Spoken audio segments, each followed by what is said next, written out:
revolt. This is not a revolt with arms. It's a peaceful revolt, not a refusal to do what the Navy tells you to do. Many of them, including the political leaders, says, no, we shouldn't do that. But I must say that I don't blame them. Remember 300 years of subjugation. It becomes part of you. You believe that you are here in this universe to be governed, and they're the people who give orders and we take orders.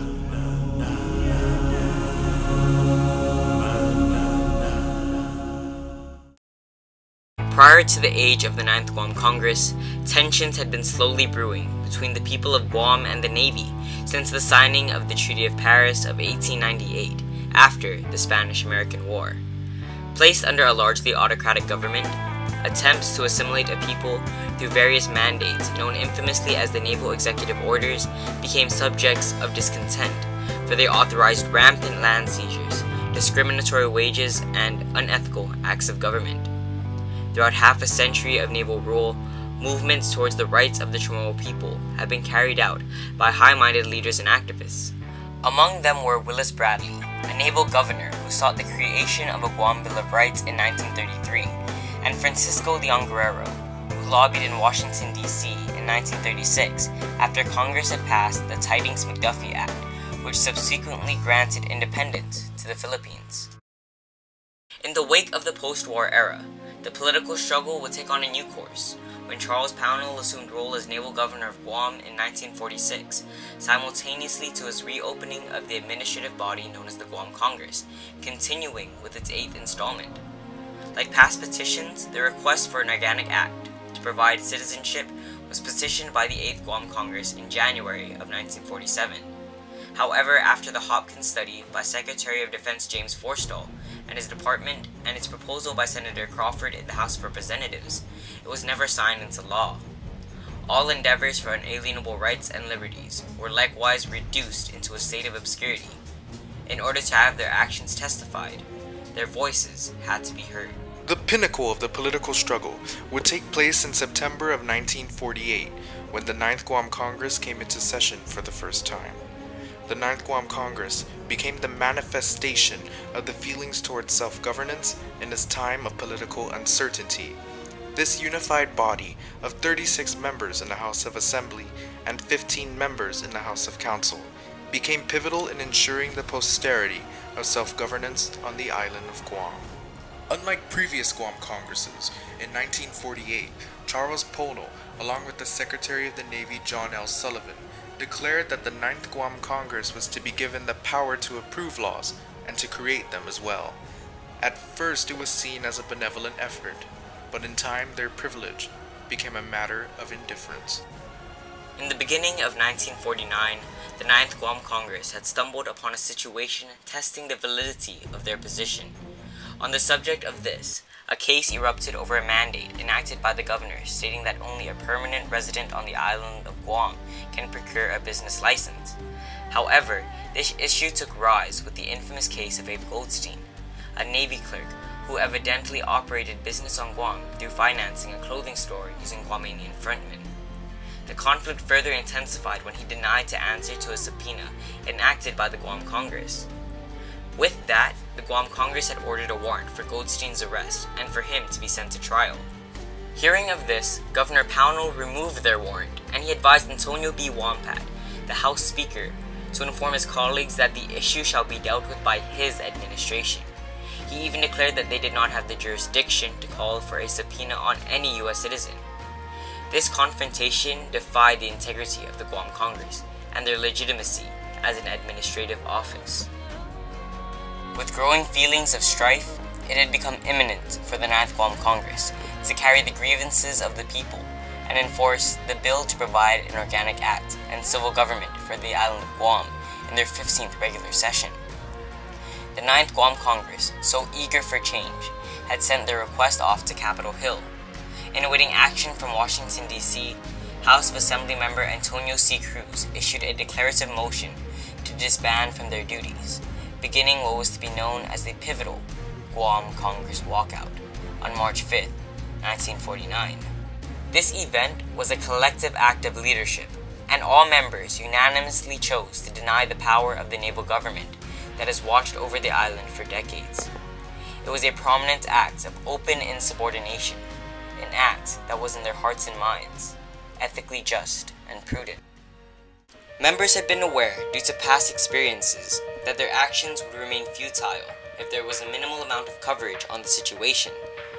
This fact had prompted Assembly member Carlos Pangilinan Titano to take a more rigorous course of action.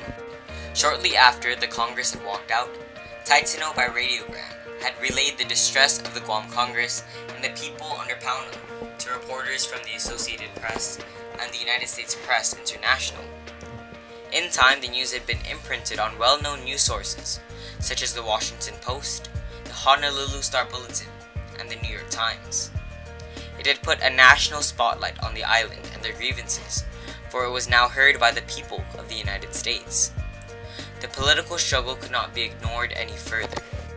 In response to hearing of the news, Governor Pownall had called for a joint session with both houses of the Guam Congress on March 12, but even the House of Council refused to comply. With that, Pownall had taken a more belligerent stance. He had ultimately dismissed 34 out of the 36 members of the Guam Congress and appointed new members to take their position. Pownall persisted to be a great adversary in the eyes of the people and the villages. The leadership of the Congress had been emulated by the numerous individuals on the island who facilitated council meetings that were complete violations of Pownall's authority. Meetings were held in all 12 villages. Collectively and unanimously, they refused to recognize the governor's newly appointed Congress and the authority of his administration. With the growing national empathy towards the issue, President Harry S. Truman had requested that the Department of the Interior draft an Organic Act for Guam and to begin efforts to remove the Department of the Navy's jurisdiction over its affairs.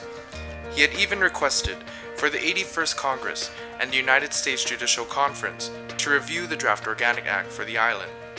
Pownall, now under pressure, responded to the situation in Washington on April 2, 1949, by returning the positions to the members he had previously dismissed.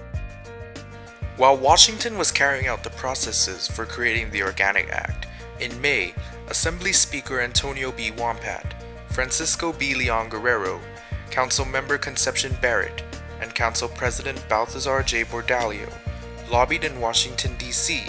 to ensure its success. On June 4, 1949, Pownall, unable to carry out his duties, had declared his retirement and the end of his role as the commanding naval officer on the island. In the following year, the 81st United States Congress approved the Organic Act of Guam, and on August 1, 1950, President Truman had signed it into law, with Assembly Member Carlos Titano present as the representative for the island. And on September 1, 1950, naval rule had come to an end. The Guam Organic Act had provided long-awaited provisions including American citizenship, a civilian administration, a presidentially appointed local governor, and civilian 3 branches of government. The Guam Organic Act was not set into stone, for it was constantly improved on, granting more power slowly to the people of Guam. In September of 1968, the Elective Governor Act allowed for a locally elected governor and lieutenant governor. Furthermore, in the Constitutional Convention of 1969 and 1977, Guam leaders gathered specifically to propose changes to the Organic Act on social, economic, political, and administrative facets. The 9th Guam Congress had imparted a definitive legacy on the island, as it became the embodiment of the spirit of self-governance during a troublesome time in Chamorro history.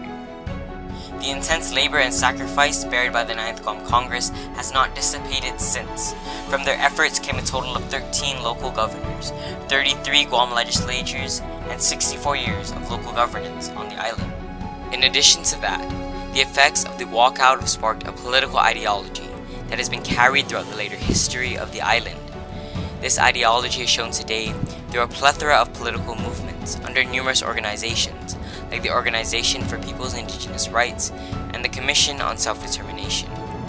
The individuals of the Guam Congress were catalysts for further developments, further campaigns towards exercising our rights of expression, rights made possible through the diligent leadership of the 9th Guam Congress.